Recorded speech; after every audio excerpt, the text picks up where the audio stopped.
अस्सलाम वालेकुम, उम्मीद करता हूँ खैरियत से होंगे। अच्छा, आज जो हम डिस्कस करेंगे कि डीसीए कैसे करना चाहिए, डीसीए स्ट्रेटजीज़ जो है वो हमें कैसे सेफ़ रख सकती है। स्पेशल जो है वो स्पॉट ट्रेडर्स के लिए डीसीए जो है वो बहुत ही एक अच्छी स्ट्रेटजी है, जिससे आप जो है वो एक मिनिमम लॉस भी करके निकल सकते हैं। और मोस्टली जो है वो डीसीए से मार्जिन ही आपको मिलेगा। लॉस जो है वो स्पॉट में तो आप कभी भी ना करें, क्योंकि आपकी देखें जो है वो शेयर वैल्यू कम हुई है, ना कि आप लिक्विडेट हुए। लॉस तो आपको होना चाहिए कि जो आपकी फ्यूचर ट्रेड में होती है, ताकि जो है आप लिक्विडेट हो गए, आपके फ़ंड बिल्कुल नहीं है। स्पॉट में तो आपके एसेट्स हैं, एसेट्स कम हो गए हैं तो वो जो है वापस आ जाएंगे, 6 महीने बाद आ जाएंगे, साल बाद आ जाएंगे। वो तो आपके जो है एसेट्स को जो है वही कम हुए हैं। ये हो ही नहीं सकता कि यार आपके एसेट जो है वो वापस ना आए। ठीक है, क्रिप्टो के दिन बड़े बुरे चल रहे हैं, वॉलेटिलिटी आजकल बहुत ज़्यादा रहती है, लेकिन 2024 में बीटीसी की भी ऑल्विंग है। ठीक है, तो उम्मीद है कि एज सुन एज़ पॉसिबल जो है ये सारे कॉइन्स जितने भी डंप हैं वो रिकवर कर जाएंगे।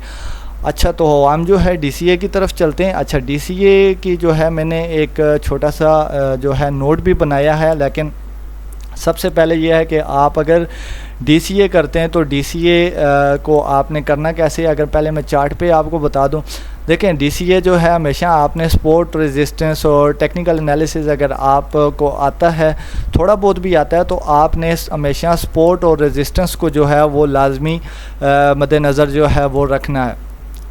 ठीक है, अब देखें फ़र्ज़ करें आपने बीटीसी को जो है वो 28,300 पे ले लिया है, तो आपका जो है ये ट्रेड चली गई है अप, और आपने टारगेट लगाया हुआ है 30,000। इस लेवल पे अगर बीटीसी नहीं आया और यहाँ से पहले ही जो है वो बीटीसी डंप हो गया, अब बीटीसी आ जाता है जी 26,400 के लेवल पे। आपके टेक्निकल एनालिसिस के मुताबिक आप कहते हैं नहीं यार यहाँ से बीटीसी अप हो सकता है, ज़ाहिर बात है आप तो यहाँ पे वेट करेंगे। ठीक है, बजाय इसके कि आप यहाँ पे वेट करें, आप देखें कि आप यहाँ पे जो है वो डीसीए कर लें। डीसीए डॉलर कॉस्ट एवरेज होती है, मतलब आप मज़ीद बाइंग कर लें। ठीक है, जब आप इस लेवल पे मज़ीद बाइंग करेंगे तो ये हो सकता है आपके एनालिसिस के मुताबिक, या अगर आपने एक अच्छा वो किया है, एनालिसिस किया, तो यहाँ से मार्केट पंप कर जाए। देखें अब यहाँ से मार्केट ने पंप किया, तो आपने अगर डीसीए किया है तो आपको जो है वो अगर आपने 28,200 पे बाई किया और फिर 26,400 पे बाई किया, तो आपकी आलमोस्ट जो है वो 27,300 पे जो है, या 28,000 के नज़दीक जो है वो कॉस्ट एवरेज जो है वो आ जाएगी, और आप एक लेवल करके ट्रेड से भी निकल सकते हैं, या फिर आप मज़ीद मार्जिन का वेट कर सकते हैं। ठीक है, तो ताकि आप जो है अपने fund no loss no profit पे भी निकाल सकते हैं और प्रॉफिट में भी निकाल सकते हैं। ठीक है, डीसीए लेवल से। अच्छा, अब ये तो है, अब मैं आपके एक नोट जो बनाया है उस पर मैं आपको गाइड करने की कोशिश करूँगा। देखें फ़र्ज़ करें कि आपके पास जो है वो $5,000 जो है वो अवेलेबल है। ठीक है, तो आपने क्या किया जी, आप हमेशा, अच्छा एक चीज़ यहाँ पे लाजमी याद रखें कि हमेशा आपने कभी भी अपने सारे फ़ंड ट्रेडिंग में यूज़ नहीं करने हैं। आपने अगर आपके पास $10,000 भी है तो आप हमेशा उसमें $1,000 जो है वो इंट्राडे ट्रेडिंग, अगर आप स्पेशल इंट्राडे ट्रेडिंग कर रहे हैं तो आप जो है वो $1,000 इन्वेस्टमेंट करें और $9,000 जो है वो बैकअप रखें। ठीक है, ये लाजमी आप हमेशा 10% पोर्टफोलियो का यूज़ करें अगर आप इंट्राडे ट्रेडिंग करते हैं। लॉन्ग टर्म ट्रेडिंग है, आपने 4 साल की प्लानिंग की है, 3 साल की है, 5 साल की है, तो भी मेरे ख्याल से आपको डीसीए के लिए बैकअप लाजमी छोड़ना चाहिए। आप 50% कर लें, 50% डीसीए के लिए छोड़ दें, ताकि एक आपकी कॉस्ट अच्छी पड़ जाएगी। ठीक है, लेकिन आप अगर इंट्राडे हैं तो इंट्राडे ट्रेडर तो हमेशा जो है 10% यूज़ करें, 90% जो है वो ट्रेड्स का जो है वो बैकअप लाजमी रखें। ठीक है, अच्छा फ़र्ज़ करें कि आपने जो है वो 27,200 पे $1,000 की इन्वेस्टमेंट की है, और आपके पास ये जो है वो एसेट्स बीटीसी 0.063676 बीटीसी पड़ा हुआ है। अब आपका जो है वो ट्रेड अगेंस्ट चली गई है, मज़ीद मार्केट में वॉलेटिलिटी आ गई है, तो 24,200 लेवल पे अगर मार्केट आ गई है, आपको पता है यहाँ पे सपोर्ट है, तो आप $1,000 का और ले लें। ठीक है, तो आपके पास जो है वो मज़ीद जो है ये ऐड हो जाएंगे 0.04132 BTC। अब आप कहते हैं यहाँ से पंप हो जाए, अब यहाँ से पंप नहीं होती तो फ़र्ज़ करें मार्केट मज़ीद नीचे आ जाती है, तो आपने जो है 22,400 आप कहते हैं, आपको लगता है कि यार ये सपोर्ट है, यहाँ से एक अच्छा बाउंस बैक मिल सकता है, तो आप मज़ीद $1500 उसमें ऐड कर दें, तो आप जो है आपके पास ये मज़ीद जो है वो ऐड हो जाएंगे। अब इसी तरह मज़ीद यहाँ से भी नहीं होती वोलेटिलिटी, मार्केट में कोई बैड न्यूज़ आ जाती है तो मार्केट यहाँ से जो है वो 19,200 लेवल पे आ जाती है BTC के जो प्राइस है। आप कहते हैं नहीं यार अब तो जो है मार्केट अप होगी, अब यहाँ से आप $1500 की और बाई कर लेते हैं, तो आपको जो है ये BTC ऐड होके आपका टोटल जो BTC बन जाएगा वो बन जाएगा 0.22316। ठीक है, आपका $5000 आपने इस तरह अगर इन्वेस्टमेंट किया है तो आपके पास जो है वो ये एसेट्स जो है वो आ जाएंगे। ठीक है, तो अब आपने करना क्या है, आप कहते हैं यार नहीं अब यहाँ से जो है वो BTC पंप हो सकता है, नहीं यहाँ से कंफर्म जो है वो पंप हो सकता है। देखें अब ये एक प्रीवियस लेवल भी है 20 है तो 19,000 ये है। आपने यहाँ से BTC ने क्या किया था कि यहाँ से BTC आया और यहाँ से BTC जो है वो पंप कर गया। ठीक है, अब अगर आपने जिस स्ट्रेटजी के इस चार्ट के मुताबिक अगर आपने इन्वेस्टमेंट की थी कि जब BTC 27,200 पे था, तब अगर आपने इस चार्ट के मुताबिक बाइंग एवरेज की होती, DCA किया होता या किसी भी कॉइन में, देखें हर कॉइन का एक अपना हुआ है, मैंने BTC पे इस वजह से किया कि इसके जो है ये एक मेजर कॉइन है और इस पे जो है आपको ईजीली जो है वो गाइड होगा। तो अब देखें यहाँ से जो है BTC ने जो है वो पंप कर दिया। ठीक है, यहाँ से सीधा BTC जो है वो पंप कर गया। ठीक है, आपने अगर इस स्ट्रेटजी के साथ किया तो आपके पास जो कॉस्ट थी वो $22,000 की कॉस्ट पड़ी थी। अब कॉस्ट कैसे निकालनी है, आपने क्या करना है कि आपके पास जो टोटल फंड होंगे, अब आपको नहीं पता कि यार मेरी कॉस्ट क्या है, ठीक है, कि मुझे किस लेवल कितने का BTC पड़ गया। आपने करना क्या है, अगर आपने इस तरह स्ट्रेटजी अपनाई है, कोई भी स्ट्रेटजी अपनाई है, आपने जितनी भी इन्वेस्टमेंट की है, अब मैंने ये किया तो इसके मुताबिक मैं आपको बताऊँ $5,000 जो है वो मैंने इन्वेस्टमेंट किया और मेरे पास टोटल एसेट ये हैं, इनको डिवाइड कर दें, जो आपकी इन्वेस्टमेंट है और जो आपके यूनिट्स हैं या एसेट्स हैं उनको डिवाइड कर दें, तो आपके पास जो है वो कॉस्ट एवरेज निकल जाएगी।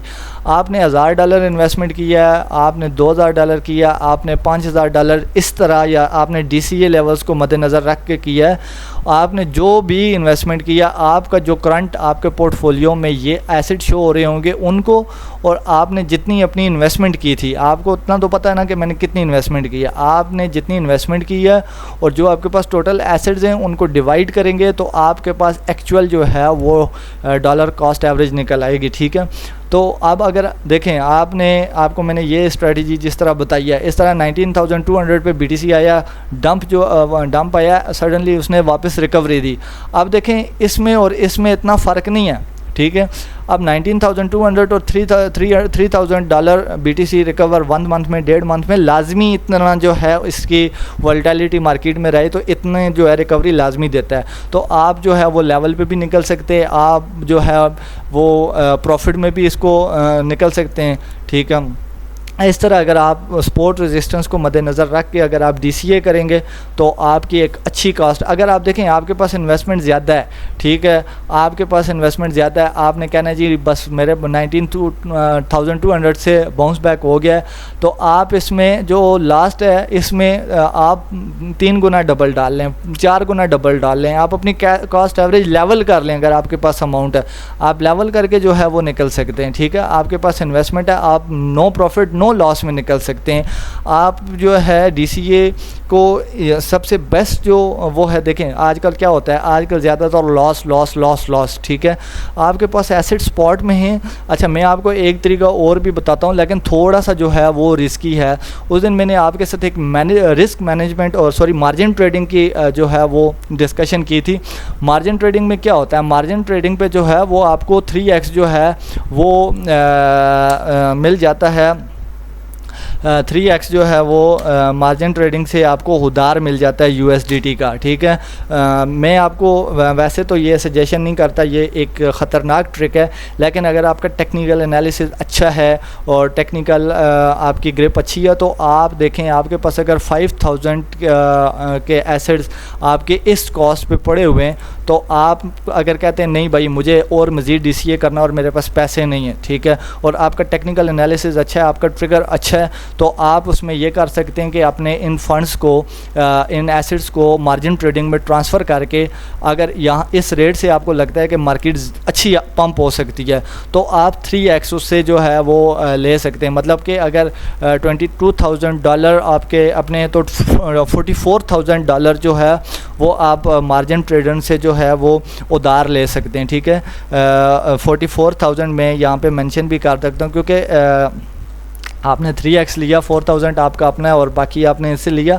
तो इस USDT से आप DCA करेंगे तो आई थिंक आपका जो है वो मज़ीद जो है वो DCA नीचे आएगा और आप बिल्कुल लेवल करके अपने फंड्स को निकाल सकते हैं। ठीक है, ये स्ट्रेटजी मैं सजेस्ट वैसे नहीं करता, लेकिन ठीक है, अगर जो है ये इसको लाजमी ज़हन में रखें, अगर आपका ट्रिगर अच्छा है तो आप इस स्ट्रेटजी को भी यूज़ कर सकते हैं। ठीक है, मार्जिन ट्रेडिंग से आप उधार लेकर USDT या आप उतनी वैल्यू के वो लेकर, क्योंकि अच्छा मार्जिन ट्रेडिंग में आपको उस दिन भी मैंने डिस्कस किया था, वहाँ पे ना हॉरली इंटरेस्ट रेट चार्ज होता है, मतलब वो 1 घंटे का सूद चार्ज करते हैं। ठीक है, अपनी वो फ़ी चार्ज करते हैं जिसको इंटरेस्ट वो वाज़िया लिखते हैं, तो वो इस वजह से हम क्लियर कह सकते हैं कि वो सूद चार्ज करते हैं। ठीक है, तो आप जो है इनसे वो एक लिटल बहुत ही छोटी सी अमाउंट होती है, कुछ ख़ास अमाउंट नहीं होती, लेकिन अगर आप 10 दिन से ज़्यादा या एक लॉन्ग ट्रेड करते हैं तो उसके लिए बहुत ख़तरनाक चीज़ है। ठीक है, तो आप इसको लेके आप जो है वो मज़ीद लेवल करके अपना BTC निकल सकते हैं। ठीक है, तो ये लेवरेज ट्रेडिंग वाली भाई ज़्यादा आज़मानी नहीं है ट्रेड वैसे अगर आपका जो है टेक्निकल एनालिसिस पे ज़्यादा ग्रिप नहीं है, तो अगर आप स्पॉट बाइंग होल्डिंग है तो आप DCA करके अपनी ट्रेड से जो है वो बच सकते हैं।